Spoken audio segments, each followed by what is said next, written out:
हम औरतों को अपनी इज्जत करवाना ही नहीं आता। घर में थकी हारी स्नेहा ने कदम अभी रखा ही था कि बेटा तरुण उस पर चिल्लाने लगा। मम्मी, आपको पता है कि मैं करेले की सब्जी नहीं खाता हूँ। फिर भी आपने मेरे लिए कुछ और नहीं बनाया। बहुत जोर से भूख लगी है। घर में फ्रूट्स भी नहीं, आप नहीं रखती। एक तो कॉलेज में आज प्रोफेसर ने पका दिया और फिर थके हारे आओ तो घर में कुछ मिलता ही नहीं है। पीछे पीछे बेटी ताशी भी कमरे से बाहर आ गई। आज का दिन ही खराब है। एक तो क्लास टेस्ट अच्छा नहीं गया और आपने मेरे लिए सलाद भी नहीं काट रखा। आपको पता है कि मैं डाइटिंग पर हूँ। आपसे एक काम ढंग से नहीं होता। तरुण ने ताशी की बात का समर्थन किया। हाँ, पापा भी यही कहते हैं कि तुम्हारी मम्मी किसी काम की नहीं, एक भी काम ढंग से नहीं करती है। और रही सही कसर बच्चों की दादी ने पूरी कर दी। मेरा बेटा कभी गलत कह ही नहीं सकता। दो ही बच्चे हैं और उनकी भी ज़रूरतों का ख्याल नहीं रख पाती है। कितने दिनों से कह रही है कि मेरे घुटनों में बहुत दर्द है, ऑर्थो तेल लगा दो। मेरा चश्मा टूट गया है, उसे बनवा दो। लेकिन तेरी माँ को फुर्सत ही कहाँ है। सुबह बाजार गई थी और अब लौटी है। उड़ाओ पैसे, मेरा बेटा दिन रात मेहनत करे और तुम आराम से शॉपिंग करो। दादी की बात सुन तरुण और ताशी भी मुस्कुराने लगे। यह देख स्नेहा को गुस्सा तो बहुत आया, लेकिन कुछ कह नहीं सकती थी। वो वैसे ही बहुत थकी थी और उन सब को बोलकर या डांटकर अपने आप को थकाना नहीं चाहती थी। किचन में जाकर पानी पिया, फिर उसने अपने हैंडबैग से सासू माँ जी का चश्मा निकाला और उनको दे दिया। शॉपिंग बैग से ऑर्थो तेल निकालकर उनके सामने रख दिया। फ्रूट्स निकाला और धोकर फ्रूट्स बास्केट में रख दिया। बाजार से लाई सब्जियां निकालकर बेटी के लिए सलाद काटकर उसे भी दे दिया और फिर वो कमरे में चली गई। जरा सा कुछ कहो नहीं, तुम्हारी मम्मी मुंह फुला देती है। मेरा सामान लाकर कोई एहसान नहीं किया, मेरे बेटे की कमाई से ही लाई हो, और यही सब पहले कर देती तो हम भी गुस्सा नहीं करते। फालतू में हम सबका दिमाग खराब कर दिया। कनकाजी अपनी झेप मिटाने के लिए भी स्नेहा को ही दोष दे रही थी। अभी तक आप समझ ही गए होंगे कि स्नेहा की क्या स्थिति है। अपने ही घर में शायद एक पंचिंग बैग की जो आता मुक्का मार जाता है। अरे अभी आप पिताजी अनिल से तो मिले ही नहीं। जब घर के बाकी सदस्यों का यह व्यवहार था तो उनसे कुछ अलग की उम्मीद बिल्कुल भी मत रखिएगा। शाम को घर आते ही कनिकाजी ने दिन का सारा ब्यौरा बेटे को सुना दिया कि स्नेहा की वजह से तरुण और ताजी भूखे रह गए और बाजार से लेट आई तो वो भी दवा समय से नहीं खा पाई। अनिल का मूड ऑफिस में बॉस की डांट के कारण वैसे ही बहुत खराब था और घर पर स्नेहा की शिकायत। उसका भी सारा गुस्सा स्नेहा पर फूट पड़ा। यार, तुम करती क्या हो घर में? मैं ऑफिस में बॉस की डांट सुनूं और घर आकर तुम्हारी कामचोरी की शिकायतें सुनूं। किसी काम की नहीं हो। मेरा घर अगर तुमसे नहीं संभाला जा रहा तो साफ साफ कह दो, मैं नौकर रख लेता हूँ। कम से कम इस रोज रोज की शिकायतों से बच जाऊंगा। स्नेहा, जिसने अपनी 20 साल की शादी में सिर्फ पति, बच्चे और सासू जी और उनके रिश्तेदारों को खुश करने में बिता दिया, आज यह सुनकर उसकी भी सहने की शक्ति पूरी खत्म हो चुकी थी। उसने कुछ नहीं बोला, लेकिन मन ही मन एक फैसला कर लिया। उसने 2-4 जगह फ़ोन किया और रात का काम खत्म किया और सो गई। सुबह स्नेहा के घर से एक बार फिर तरुण, ताशी, अनिल और कनिकाजी के चिल्लाने की आवाज़ें सुनाई दे रही थी। मम्मी, मेरा दूध ब्रेड कहाँ है?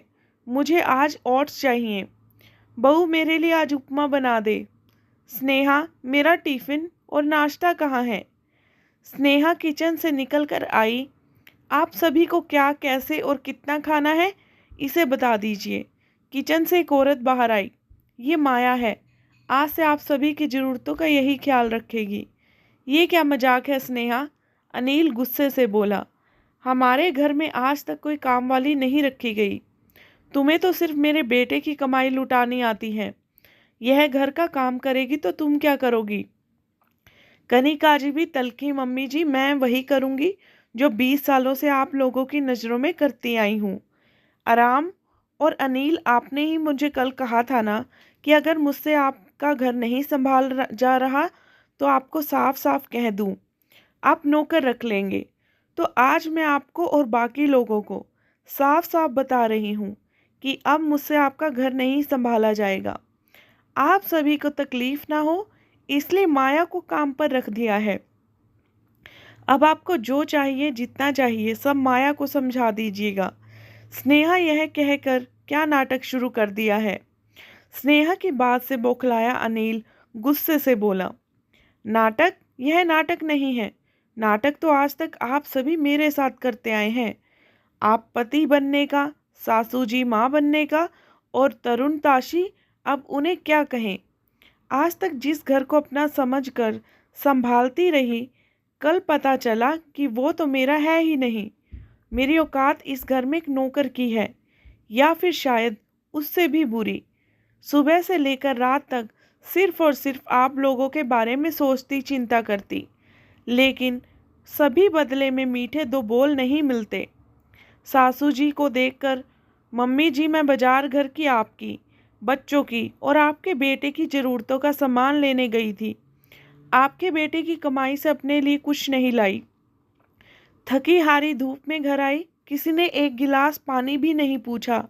उल्टा शिकायतों का बैग लेकर सब शुरू हो गए मुझ पर चिल्लाना। तरुण के कॉलेज में कुछ गलत हुआ तो उसका गुस्सा मेरे ऊपर निकाल दिया। ताशी का पेपर खराब हुआ तो उसने भी अपना गुस्सा मुझ पर निकाल दिया। अनिल को बॉस से डांट पड़ी तो उसका फ्रस्ट्रेशन मुझ पर निकाल दिया। और मम्मी जी, इन्हें पता नहीं मुझसे कौन से जन्म की खुंदस है। कभी आज तक प्यार के दो मीठे बोल बोले नहीं। आप सभी ने मुझे पंचिंग बैग समझ लिया है। जिसका मन करता है वो आता है और अपनी भड़ास और चिड़चिड़ापन निकाल कर चल देता है। हर बात पर मुझे झिड़क दिया जाता है।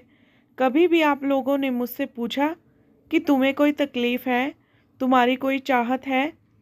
इसमें आप लोगों की कोई गलती नहीं, क्योंकि हम औरतों को अपनी इज्जत करवाना ही नहीं आता है। मम्मी जी, आपका बेटा अगर ऑफिस में मेहनत करता है तो मैं दिन भर घर में मेहनत करती हूँ। आपका बेटा सुबह 9 से 5 बजे तक नौकरी करता है, जिसमें संडे के अलावा और भी कई छुट्टी मिलती हैं। लेकिन मैं 24 और वो भी बिना छुट्टी के लिए आपके बेटे का घर संभालती हूँ।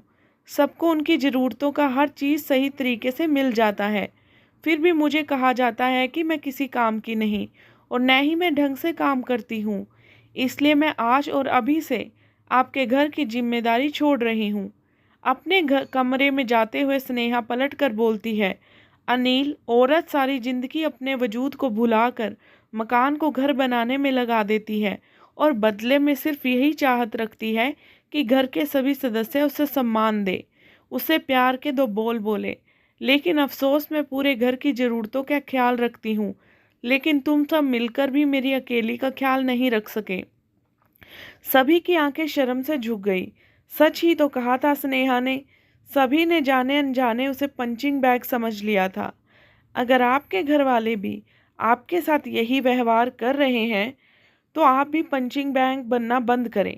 अगर आपको ये कहानी अच्छी लगी है तो प्लीज़ चैनल को सब्सक्राइब करना ना भूलें। धन्यवाद।